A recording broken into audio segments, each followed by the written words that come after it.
If you love playing MTGO, please make sure you check out my sponsors in the description below. Mana Traders, I've got a sweet discount code. Just head there and you can start playing whatever deck you want. Hello everyone, Matt from Total MTG here. And just before I get onto the deck tech, can I just say welcome to all of our new subscribers. We gained quite a lot over the last few videos, and your support over those videos from everyone has been absolutely epic. If you're new to us and this is the first time watching the channel, smash that sub button. I will be doing a 4,000 sub giveaway very soon, but who knows, we might have to do the 5,000 one at the same time. So today, the video is upgrading the Sarkhan Planeswalker deck, the new Planeswalker deck that's just come out. And wow, does this need a change.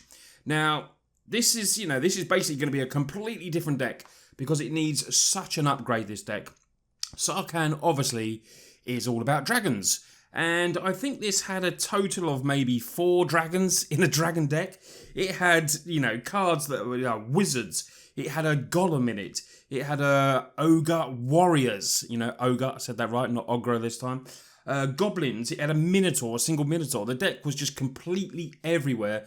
Needs a complete revamp to make it, just not really competitive, but just make it. It obviously does work straight out of the packet. I'm not saying it doesn't, but for me, Sarkhan is all about dragons. I've put a lot more dragons in the deck, and basically, hopefully, the deck will work a lot sweeter and be a tad bit stronger because we've got some very nice new cards in there. And old cards from Standard, but some nice new cards from M19.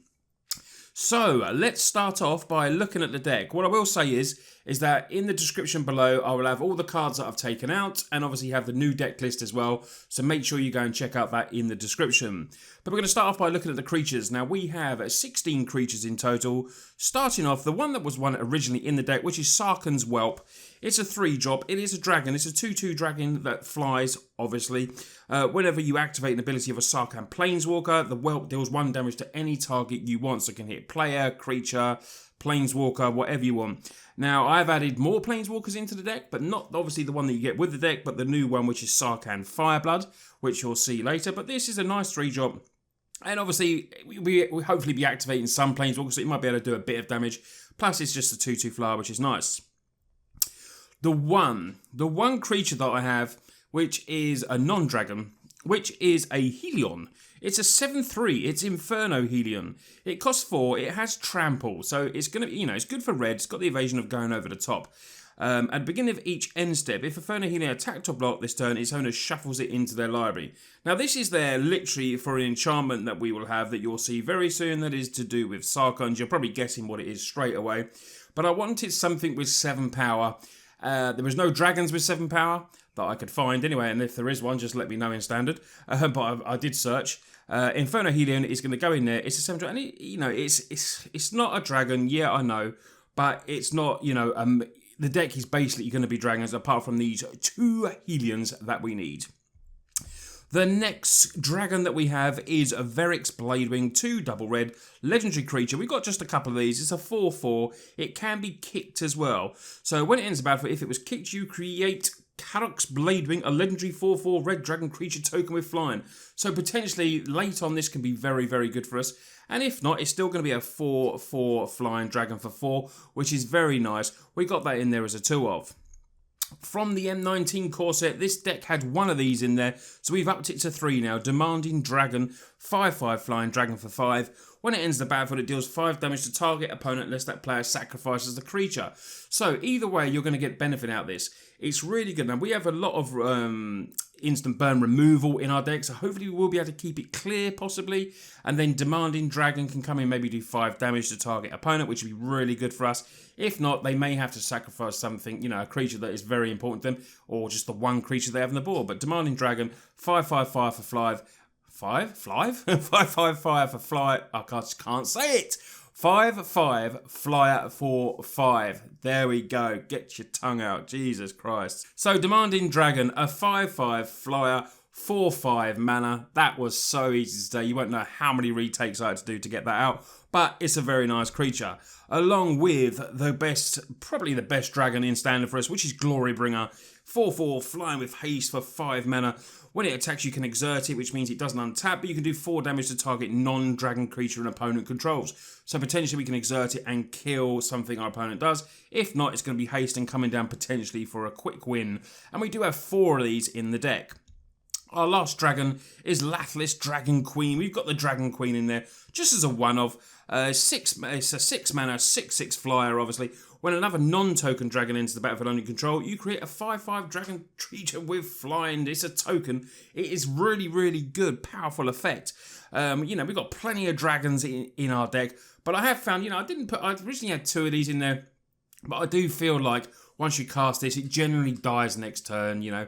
It's just such a powerful card that if they've got that bit of removal in there, they're going to get rid of this one first, because spawning 5/5 dragons is just going to be, you know, it's going to take over the game, win the game very easy. It also has the ability as well, we can give all our other dragons +1/+0, and we can obviously activate this as many times as we want, as many as we've got mana. But it's, you know, it's a powerful, powerful dragon. It may go back up to 2, but at the moment I'm keeping it as a one-off, and let's get on to the spells. So we start off with our first spell here. It had to be in there because of the flavour text for this. Banefire. For Sarkhan Dragonsoul, the dragon is the purest expression of life's savage splendour. How could this not be in the deck?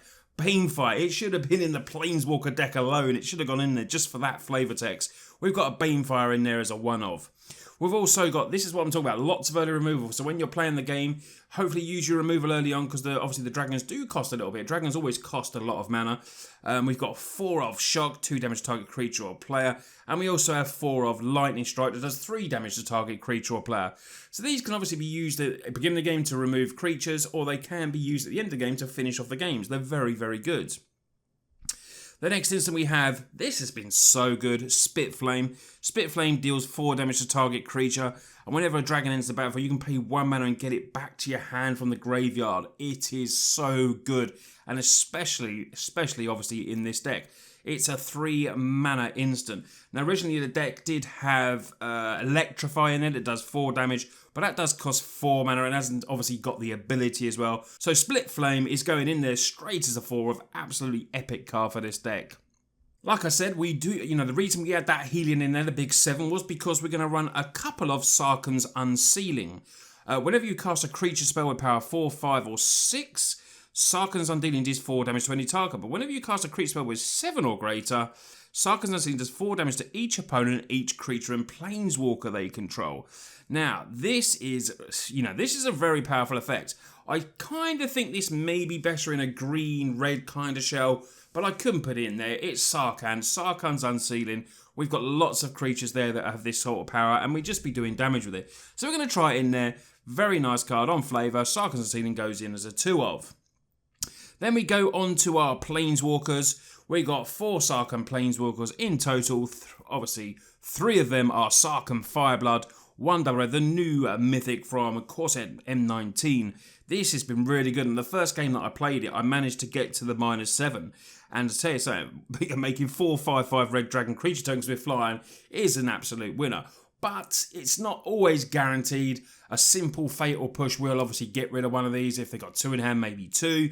But it's still very powerful effects, and your opponent will have to deal with it very, very quickly. You may discard a card. If you do draw a card, it's the +1, which is very nice. And the other +1 is add 2 mana in any combination of colours to cast dragon spells. So we can get maybe a dragon, you know, down a little bit earlier than we should be able to, because Sarkhan Fireblood come down as obviously as turn 3. Very, very sweet Planeswalker. I'm not too sure if it's going to see, you know, much play, but in a Dragon's deck, it's going to see quite a bit of play. Very nice card. And obviously, the last Planeswalker was the Planeswalker that you get with the deck itself. Had to keep it in there, whether it's good or bad. Sarkhan Dragonsoul. It comes with 5 loyalty. It's a 4 double red. The +2, it deals 1 damage to each opponent and each creature opponents control. You know, coming across tokens maybe would be very nice. The -3, Dragonsoul deals 4 damage to target player or planeswalker, so you can direct it there and potentially kill something off. And the -9 is search your library for any number of dragon creature cards, put them onto the battlefield, then shuffle your library. Now, we've obviously got a fair few dragons in there. Not a great deal, because we do need to make the deck, being able to deal with other creatures as well, because like I said before, dragons are quite expensive to cast. But even if we got the -9 and we managed to put 2 or 3 dragons down, the power of our dragons, we will certainly be winning the game if we ever get to that -9. So let's get to the lands. Now the lands are basically the same. It did have a lot of mountains in there. It was all mountains. I think it was either 26 or 27. But we're going to go to 25 lands here. We're going to put in a couple of Field of Ruin, just because, they're a bit essential when you're playing against Search of a Cancer deck, stuff like that. And most decks do have them because they deal with Cabals. They deal with, quite a lot of cards in Standard. So we're going to have a couple of Field of Ruins. And the only other change to the land base is we're going to have a 4 of Desert of the Fervent. Comes in tapped with red, but also has cycling, which could be important for us because, we don't have card drawing here. So we can pay the 2 and draw a card. So we have potential 4 cards to draw there. And the rest, obviously, is just mountains. So this is my upgraded Planeswalker Sarkhan deck, and wow, it did take a lot of changes. Just to make the deck more on theme with Sarkhan, putting the dragons in there, and taking out golems, goblins and warriors out of the deck, because personally I would like it as a Sarkhan Dragon deck myself, and this is why I did it. Now, it wasn't really a budget upgrade, because I think it was very hard to keep the theme of dragons and make this very budget, but I do hope you really do like the improved deck. And obviously I will be going through the other Planeswalker decks. Maybe some of them will get some more budgety type of upgrades once I look at the deck list, but they will be getting a lot of changes, some of them as well, I'm pretty sure. But if you've liked what you've seen in the video, don't forget to smash the like button. I really would appreciate that. And like I said, if you are new, hit the sub button as well. Thanks a lot for watching, take care, and I'll see you on the next video.